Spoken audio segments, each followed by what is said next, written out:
Well, hello. It's nice to see you. I'm glad that you've chosen to spend a little bit of time with me, and I'm going to use this time to teach you something about bird watching, about a way to identify birds. Each week, we will spend a little bit of time learning something from how we observe birds. Sound confusing? It'll make sense when you watch this. So please, let's see what we have in store for us today.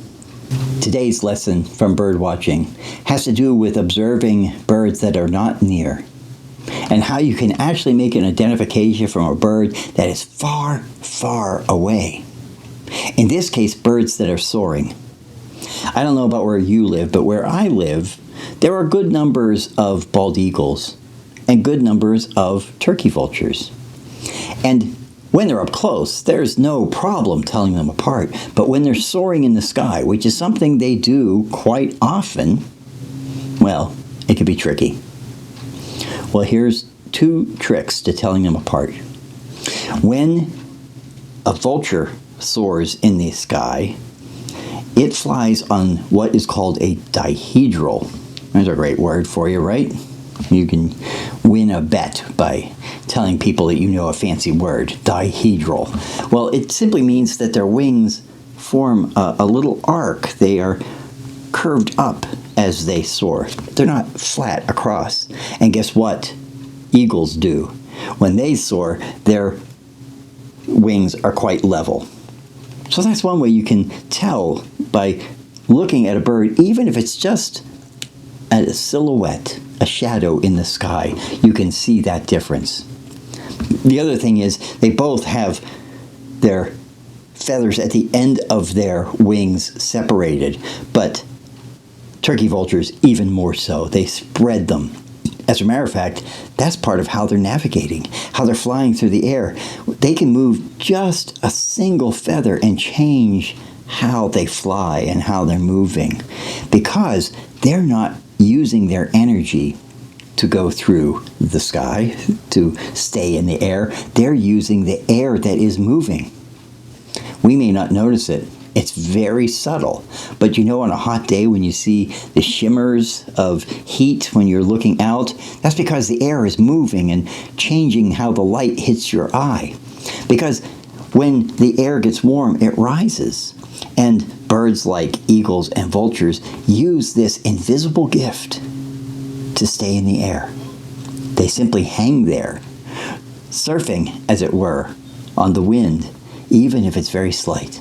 That's why they go in circles, because they're actually either rising on a heat source that's coming up, or perhaps they're circling off of it and soaring down to find the next one.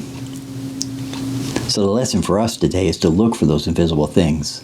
I know, you can't look for what's invisible, but there are ways of sensing what is happening in the world around you that will make a difference to you, and only you, unique as you are. What are the things that you might lean into all around you that help you be the person that you can be, that you're meant to be?